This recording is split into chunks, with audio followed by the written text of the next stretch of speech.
Shalom, selamat pagi jemaat dikasih Tuhan. Kembali kita berjumpa dalam renungan pagi.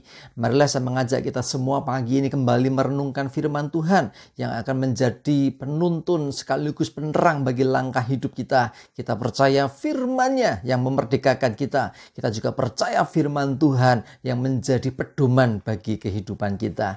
Mari sebelumnya kita berdoa terlebih dahulu. Bapa di surga, terima kasih kembali pagi hari ini Tuhan. Di awal pekan ini kami datang ke hadirat-Mu. Kami menaikkan segala puji dan syukur atas segala rahmat dan anugerah dan berkat Tuhan. Perlindungan dan pemeliharaan Tuhan atas hidup kami. Dan biarlah pagi ini juga Tuhan Engkau singkapkan, Engkau nyatakan kebenaran firman-Mu yang akan menuntun, menyertai, bahkan menerangi langkah hidup kami. Mari urapi kami juga Tuhan sehingga bisa menangkap pesan Tuhan dan juga melakukannya di dalam hidup kami. Terima kasih. Dalam nama Tuhan Yesus kami berdoa dan mengucap syukur. Haleluya. Amin. Mari jemaat dikasih Tuhan, kita buka Alkitab kita. Firman Tuhan pagi hari ini saya ambilkan dari Ayub 42 ayat yang kedua. Saya bacakan.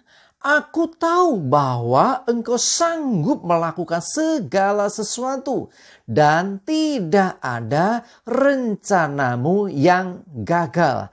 Jemaat dikasih Tuhan, jelas sekali ayat firman Tuhan ini mengatakan bahwa Tuhan sanggup melakukan segala sesuatu. Bahkan segala sesuatu yang tidak masuk akal kita. Bahkan segala sesuatu yang di luar batas kemampuan kita. Dikatakan engkau Tuhan sanggup melakukannya. Dan dikatakan tidak ada rencanamu yang gagal. Tidak ada rencana Tuhan yang gagal. Karena Dia sanggup melakukan segala perkara. Makanya ada istilah tidak ada yang mustahil bagi Tuhan. Kita bersyukur punya Tuhan Allah yang begitu luar biasa. Nah, seringkali yang terjadi dalam kehidupan kita, karena Tuhan punya rancangan, Tuhan punya rencana, kita pun juga punya. Nah, seringkali yang gagal itu rencana kita, bukan rencana Tuhan. Karena sering yang terjadi rencana kita dengan rencana Tuhan tidak sinkron atau bertentangan, tidak sejalan. Coba kita lihat dalam Yesaya 55 ayat 8 dan 9. Saya bacakan ya. Sebab rancanganku bukanlah rancanganmu, dan jalanmu bukanlah jalanku. Demikianlah firman Tuhan. Seperti tingginya langit dari bumi, demikianlah tingginya jalanku dari jalanmu dan rancanganku dari rancanganmu. Jadi rancangan manusia dengan rancangan Tuhan tidak sama dan seringkali digambarkan seperti langit dengan bumi, sangat jauh. Tuhan sanggup mengerjakan, bahkan mewujudkan apa yang dirancangkan. Sementara manusia seringkali gagal. Kalau kita mau hidup di dalam Tuhan, kita mau mengalami kemenangan, keberhasilan, harusnya kita tidak mengandalkan diri kita sendiri. Bahkan kita taruh segala rancangan kita kepada Tuhan dan kita ikuti apa yang menjadi rancangannya. Kita ikuti apa yang menjadi kehendaknya. Nah, dengan demikian maka kita baru bisa mengalami kemenangan demi kemenangan, keberhasilan demi keberhasilan. Ya, sekali lagi yang terjadi dalam hidup kita, seringkali kok kita gagal karena seringkali kita tidak sejalan dengan rencana Tuhan. Bahkan sampai digambarkan seperti langit dengan bumi. Karena rancangan Tuhan begitu sempurna dan Tuhan sanggup melakukannya dan menggenapinya. Sementara itu, kalau kita mau mengalami yang namanya keberhasilan atau supaya rancangan kita berhasil, kita mesti selalu menyertakan Tuhan dalam hidup kita. Coba lihat dalam Amsal 16 ayat yang ketiga. Saya bacakan, serahkanlah perbuatanmu kepada Tuhan, maka terlaksanalah segala rencanamu.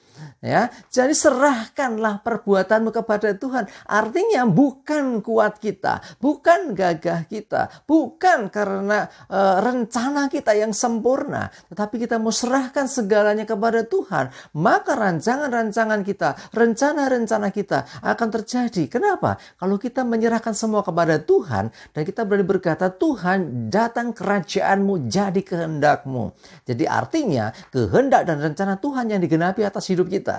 Dan percayalah kalau kita mau istilahnya merendahkan diri di hadapan Tuhan dan mengizinkan rencana Tuhan terjadi atas hidup kita dan kita mempercayai dan mengikutinya, maka kita akan mengalami keberhasilan, kita akan mengalami kemenangan, bahkan kita akan mengalami keberuntungan.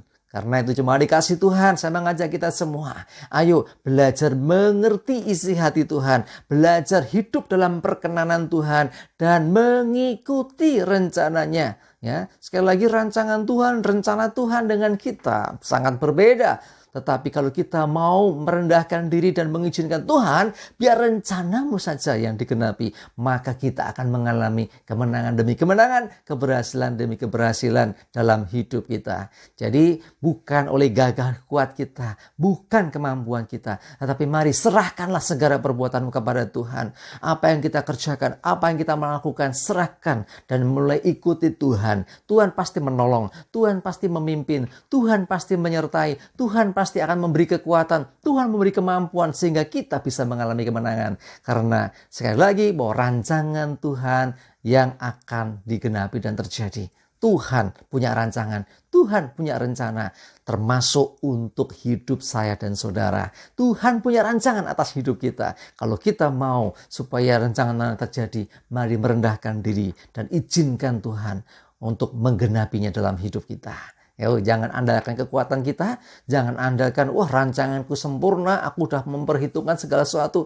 No. Tidak. Ya, kita mengalami, kita tahu di akhir tahun lalu, ya tahun 2019 ya, itu merancangkan demikian rupa, ternyata tahun 2000 ada pandemi, semuanya banyak yang mengalami kegagalan. Tetapi kalau kita mau menaruh segala rancangan kita kepada Tuhan dan terus hidup di dalam Tuhan, maka kita percaya keberhasilan, kemenangan, keberuntungan menyertai kita semuanya. Amin, kita berdoa. Tuhan, terima kasih Tuhan, hari ini Tuhan kami mau supaya rancangan-Mu, supaya apa yang Kau rencanakan atas hidup kami tergenapi dan terjadi. Karena kami percaya rancangan-Mu baik, rancangan-Mu indah, bahkan kami percaya rancangan Tuhan, rencana Tuhan adalah hari depan yang penuh harapan, rancangan damai sejahtera, bukan rancangan kegagalan, bukan rancangan kerugian, bukan rancangan kecelakaan, tetapi rancangan damai sejahtera. Kami percaya Tuhan dan mempercayakan hidup kami kepada Tuhan. Mari Tuhan datang kerajaan-Mu, jadi kehendak-Mu atas hidup kami. Dan biarlah melalui hidup kami nama Tuhan dimuliakan. Terima kasih ya Tuhan, kami serahkan seluruh hidup kami hari ini dalam pimpinan, perlindungan, penyertaan Tuhan. Aman, selamat, jauhkan dari mara bahaya dan celaka, penuh damai sejahtera. Dan kami percaya kemenangan, keberhasilan menyertai hidup kami. Terpujilah nama-Mu Tuhan, di dalam nama Tuhan Yesus kami berdoa. Amin. Mari jemaat dikasih Tuhan, semangat terus, ya, maju terus dalam iman dan pengharapan. Tuhan Yesus menyertai kita semua. Amin.